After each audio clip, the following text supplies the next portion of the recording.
All right, how you guys doing today? We about to hop into the reading of First Timothy chapter 3. First things first, don't make sure you like that video. Hit a little exit full screen, scroll a bit, like it, and then full screen it back up. You feel me? Funnily enough, I just got this new camera with a tripod for my YouTube channel. I'm not using that for my Snapchat stories though. Also, I forgot to mention in the last video, the review of chapter 2, that he said for the one mediator things, that means for Catholics who think they could pray to Mary and the saints and all that and go to get to God. That's not how that works. The mediator is Jesus Christ. He said he is the way, the truth, and the light, and that means that the only way you get to the Father is through him. Also, words that came out of his mouth. Anyway, let's get into this chapter. Here's a trustworthy saying: whoever aspires to be an overseer desires a noble task. Now the overseer is to be above reproach, faithful to his wife, temperate, self-controlled, respectable, hospitable, able to teach, not given to drunkenness, not violent but gentle, not quarrelsome, not a lover of money. He must manage his own family well and see that his children obey him, and he must do so in a manner worthy of full respect. If anyone does not know how to manage his own family, how can he take care of God's church? He must not be a recent convert, or he may become conceited and fall under the same judgment as the devil. He must also have a good reputation with outsiders so that he will not fall into disgrace and into a devil's trap. In the same way, deacons are to be worthy of respect, sincere, not indulging in much wine, not pursuing dishonest gain. They must keep hold of the deep truths of the faith with clear conscience. They must first be tested, and then if there is nothing against them, let them serve as deacons. In the same way, the women are to be worthy of respect, not malicious talkers, but temperate and trustworthy in everything. A deacon must be faithful to his wife and must manage his children and his household well. Those who have served well gain excellent standing and great assurance in their faith in Jesus Christ. Although I hope to come to you soon, I'm writing you with these instructions so that if I'm delayed, you will know how people ought to conduct themselves in God's household, which is the church of the living God, the pillar and the foundation of the truth. Beyond all questions of mystery, from which to true godliness springs is great. He appeared in the flesh and was vindicated by the Spirit, was seen by angels, was preached among the nations. He was believed on in the world and was taken up in glory. So yeah, this is where you can really see the church dealings aspect of the Timothy letters, right? You can see that he's obeying steps for an overseer, which, you know what I'm saying, I told you guys that in my basic group at school, one of the first books that we was doing Bible study on was Timothy. So we talked about this quite a bit, and I won't lie, it didn't get in depth as, you know what I'm saying, the learning didn't really come as much as I'm getting to learning from this. I don't really know how them guys study, I'm not gonna lie, but wasn't really feeling it, if I'm being honest. But you know what I'm saying, they said overseer. I do remember them talking about overseer was similar to being an elder, right? But a deacon was a different thing of its own, right? So if a man desires the office of a bishop, right, all these words I think were interchangeable, but who knows, right? He desires a good work. If you want to be a bishop, you desire a good thing. And why would he say that, right? Anybody that thinks that they can take their relationship with God to the next level in the church and helping other brothers, that sounds like a good thing. So you're desiring a good thing, you know what I'm saying, in the words of God. A bishop must then be blameless, right? The husband of a wife, right? He must have a family.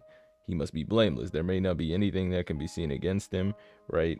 Or maybe does this mean righteous in this context? I wonder. Let's check other translations. Beyond reproach. What is reproach? Let's hit the Google for a second.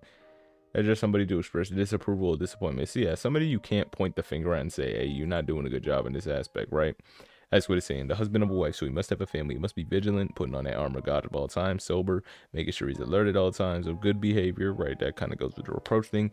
Given to hospitality, you know what I'm saying? Making sure to look out for other people, you know, have the grace of God working inside him to do certain things, and apt to teach. If you don't know what apt means, I believe it just means up to the task of doing that, or even willing to go out to do that, right?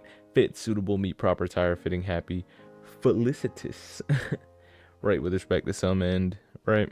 Proper, suitable, appropriate, fitting, fit, felicitous. I want to know what felicitous means, and if I'm saying that correctly, if I'm being honest.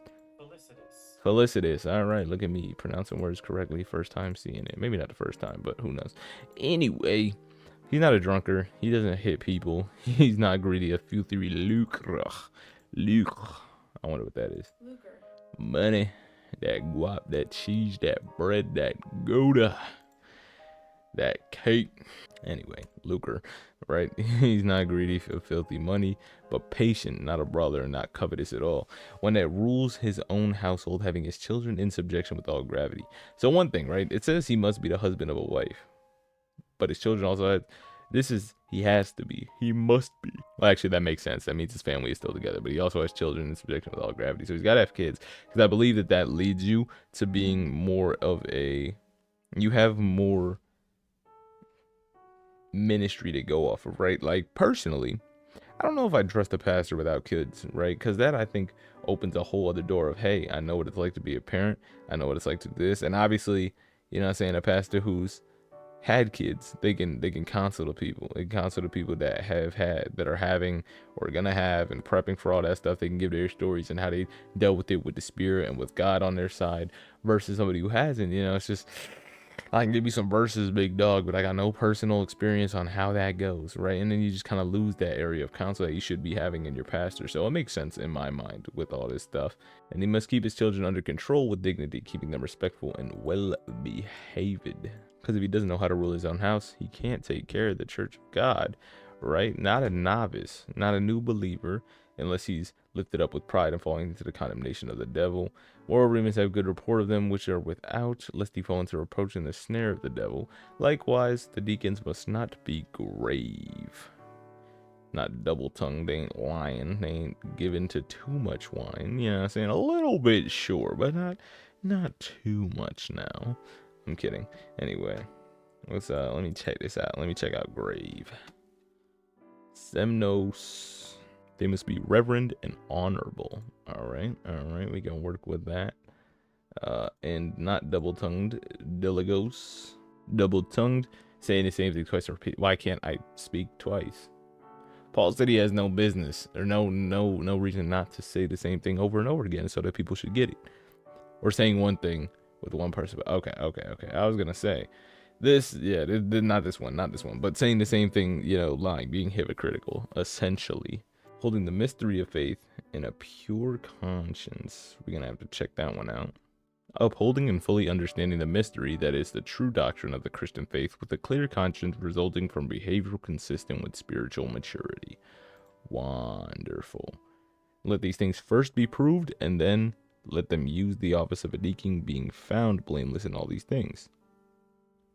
Their wives must also be reverent, not slanderers, sober and faithful in all things. So deacons be husband of a wife, ruling their children with their own houses as well, right? For they may have used the office, for they that have used the office of the deacon well, purchase themselves a good degree and a great deal of boldness in the faith which is Jesus Christ. These things I write to you, hoping to come unto you shortly. But if I tarry long, so if I wait where I am long, you guys know how to behave yourselves in the house of God, which is the church of the living God, the pillar of the ground of truth. And without controversy, great is the mystery of godliness. God is made manifest justly of the spirits and of angels preached to the Gentiles. All these things of Jesus. Amen. All right, that's gonna be the end of the video. Hope you guys have yourselves a fantastic rest of your day. Peace.